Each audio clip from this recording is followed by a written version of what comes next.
Welcome back. Now, Nthabiseng Ngoepe is a driven entrepreneur, pastor, author and motivational speaker. Recently released a book titled Maintaining Your Joy, a journal for daily positive living. This is the second release by Ngoepe, the author of The Mending of a Broken Vessel, to speak to us more about this offering and how she is now turning her wounds and painful experience into positively touching the lives of others. Nthabiseng Ngoepe joins us in studio. Good morning. Welcome to Morning Live. Good morning. I mean, you once said that you have no desire to pen a book. Tell us about how now this came about and how we ended up here. Well, the story of maintaining your joy starts with the mending of a broken vessel. There I chronicle my journey in 3 attempted suicides. And with this book, I realized that no one is really adopting a proactive approach. And we're looking for a voice that helps people not to get to a point where they want to take their lives. And I sort of thought, you know, let us give people the tools to maintain a positive mental outlook on a daily basis. That is how we got here. Yeah.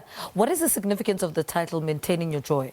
Well, I believe that if, you know, experiences happen on a daily basis, the most integral thing for one to hold on to is to not lose your peace and not to lose the happiness that you have within you, despite what is happening around you. And that is what we are trying to educate people, that while, you know, days will not be the same, seasons will not be the same, but maintain the peace and believe that things will get better. Yeah. Who are you targeting with this book? I'm targeting people who are going through anything, because truly speaking, we are all going through something. And the objective is to reach out and say, it's not the end. It may be financial difficulties you're experiencing, a difficult marriage, the loss of a child, grief of whatever nature. You can have a positive outlook on it if you adapt or tilt the lens of your mind slightly. Now, you talk about, in the first book, you talked about your divorce and the 3 suicide attempts. Did those events have anything to do with this, maintaining your joy? Absolutely.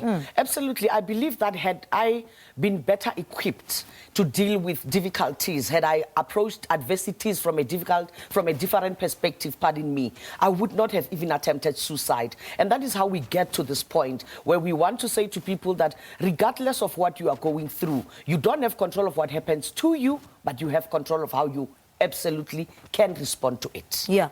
And there are certain things that you journal in the book. You know, one of the things is taking proper care of ourselves beyond the exterior. What are you talking about in those? Well, a simple example, I'm all made up for today.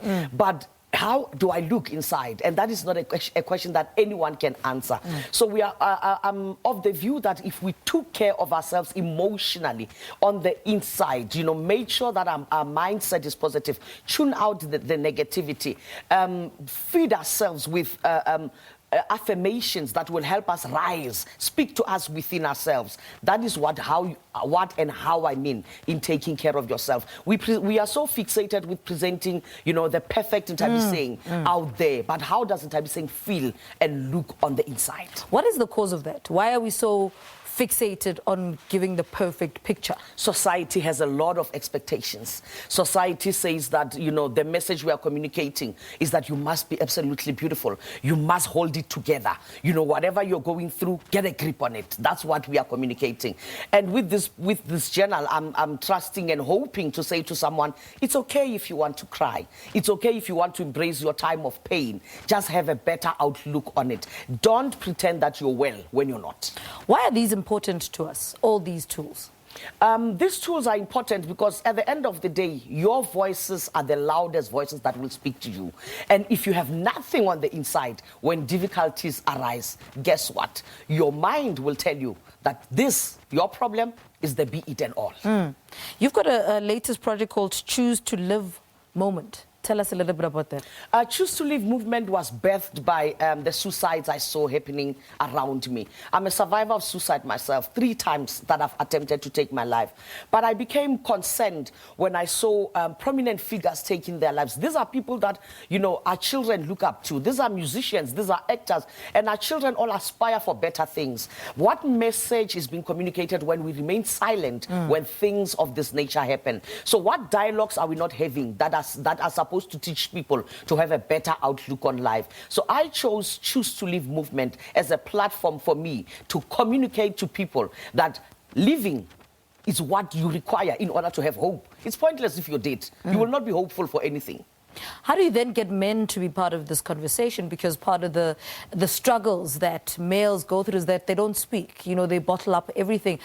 We women talk about everything. How do you get men to buy into this concept? You know, the odd thing is we had a first event for Choose to Live movement, and we saw men come to the fore. And I believe that men want to talk. But the problem seems to me that we are not hearing each other. Okay. Women are speaking in silos, men are speaking in silos. And I believe that with Choose to Live movement, I want to create a platform where we all of us jointly have a conversation. And that is what I'm looking to achieve next year at the Sun Arena with an event that I will have for both sexes. Let's talk about the lessons that came personally for you in writing Maintaining Your Joy. Well, I learned firstly that I am bigger than any difficulty that I will have. I learned that, you know, financial difficulties do not define me. Material success do not define me. The difficulties that my children pose in how I raise them, you know, in a family setup do not define me.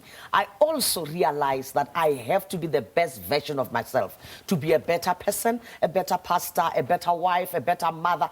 Anything that I'm supposed to give to the world flows from my heart. And if my heart is not in the right place, nothing good will come out of it. But how do you then maintain that, you know, because you're going through a lot, you just can't get yourself out of bed. Where do you start?